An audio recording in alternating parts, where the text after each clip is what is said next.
Okay, so I want to do a quick review of this book, Money for Millennials. And it is a finance book. I actually can't read the authors right now. Let me get to the next page. Sarah Young Fisher and Susan Shelley McGovern are the authors of this book, financial experts. And this book I actually bought at Five Below. So Five Below has it has an okay book section. There you can find a lot of really interesting and practical books in there. I've seen books about herbalism, books about survival, like out in the woods, books about disaster preparedness, books about money. I have a couple of their books about money.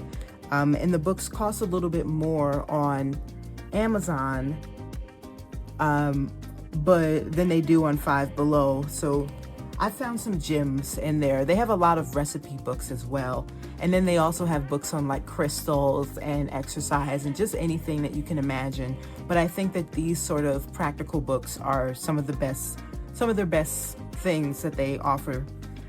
So Money for Millennials, it's not the most pleasing book to look at. It's in black and white, but it is jam-packed, filled with like really basic financial information, as well as, they have just basic things like how to assess your network. They even have like a little template for creating a budget. And I think that it's really a great start when thinking about finances. I think it's like, basically it's finance 101, quite frankly, which there are a lot of people who just don't even understand that much. And that was me. I'm somebody who is on the journey to learning about finances, and a little book like this has been very helpful to me because I can jump around to different chapters. And this one book, which, it's not like a textbook. I have some books that are like textbook size, but this one book covers like a world of just really basic information. And it'll cover everything from like getting married, getting divorced, children, buying a house, families, dealing with debt, dealing with credit cards, mortgages, checking and savings account. Like, it breaks everything down for you.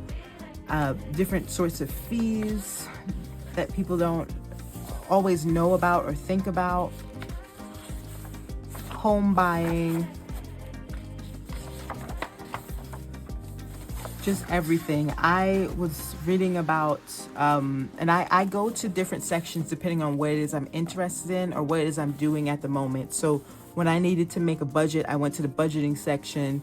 When I got a job where I had like a 401k, but I didn't quite understand all of the stuff that was going on with it, I went to the 401k section. They cover that, retirement, basically saving money, whether you need like an extra job or some sort of side hustle.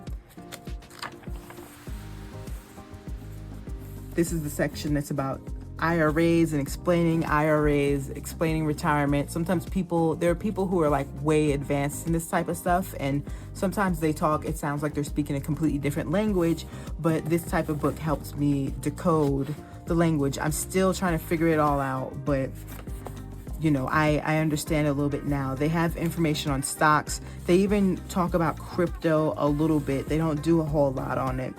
It's like, you see, this is the whole cryptocurrency section, just being very careful about crypto. So I would not say that it's like a pro crypto book. You might be better off looking in a different direction for that. And me, I'm not really a risk taker when it comes to money, so I don't really mess around with crypto. Real estate, just tried and true information, stocks and bonds, securities, even just learning like what these things mean overall. A lot of our retirement plans are tied to things like 401ks, and so I think it's important to get an understanding of how that works. And for me, I don't usually understand how something works the first time. I usually have to consult multiple sources, and I feel like this book has been a really good source just to give me like the groundwork and the foundation on certain things that I don't understand.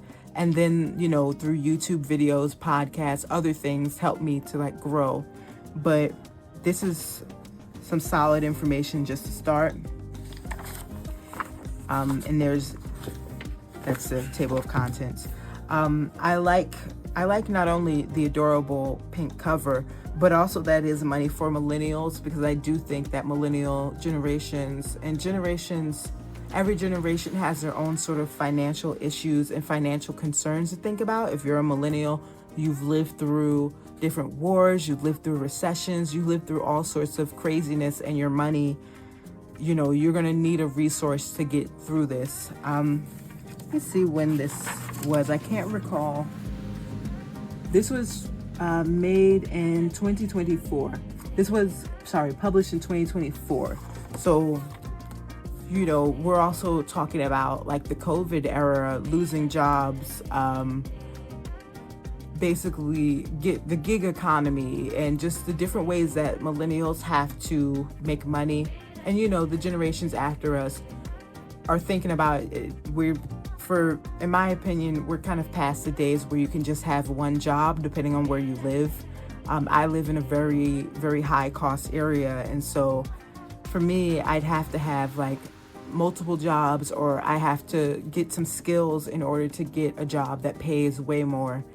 Otherwise, I just can't quite do it. And I think in these tougher times, I'm also looking at creative ways to address any sort of problems that I have.